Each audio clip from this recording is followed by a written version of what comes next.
Bisakah Abang Baik. mengatakan bahwa kami tidak boleh menggunakan bahasa Indonesia, itu adalah bahasa ibu kami?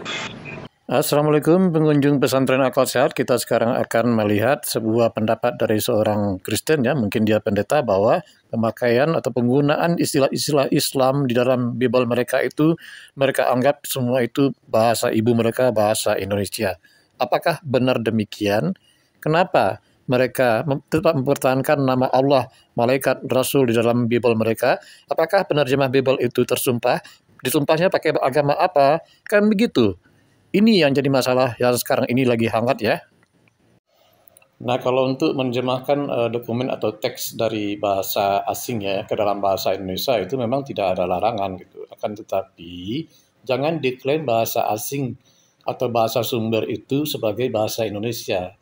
Contohnya Allah, malaikat, rasul itu bahasa Arab. Jangan diklaim sebagai bahasa Indonesia. Anda tidak berhak mengklaim seperti itu, ya.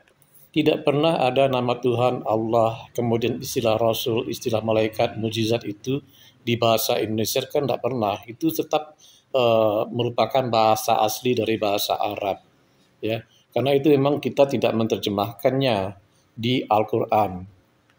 Jadi menurut Nora Aritonang memang ada kekeliruan, ya. Saya setuju itu bahwa penggunaan nama Allah itu sudah keliru. Apalagi diterjemahkan secara kacau balau gitu, ya. Contohnya di kitab Kejadian gitu pernah saya lihat, jangan bagimu ada Allah lain. Maksudnya apa gitu? Bagi umat Islam yang awam mereka tentu bertanya-tanya gitu kan.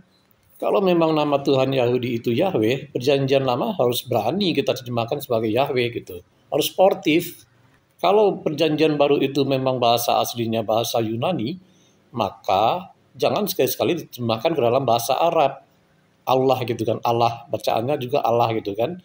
Sedangkan dalam bahasa aslinya artinya adalah Theos yang bermakna dewa atau Tuhan. Sportif, gampang itu. Termasuk seperti istilah Alkitab yang sebenarnya itu dalam bahasa Arab yang merupakan nama asli Alkitab itu ada di surah Al-Baqarah itu. Zalikal kitabul la raiba fihi hudal lil muttaqin. Jadi itu nama lain kepada Al-Quran, diklaim oleh Kristen sebagai nama dari kitab mereka yang seharusnya Biblos, yang artinya buku-buku, yang dalam bahasa Arab harusnya disebut dengan kutubun. Ada beberapa lagi yang bahasa Arab diterjemahkan yang atau diambil oleh Bible gitu, ya, mukjizat, rasul. Rasul itu kan seharusnya di bahasa Yunaninya apostolos, ya, yang seharusnya diterjemahkan menjadi utusan saja. Dalam bahasa Indonesia yang Anda cintai tadi katakan itu.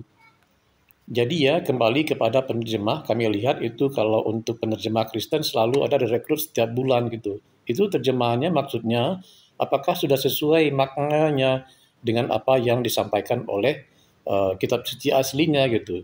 Jangan nebeng-nebeng ke agama lain. Ya, kalau Anda keberatan silakan tulis di kotak komentar.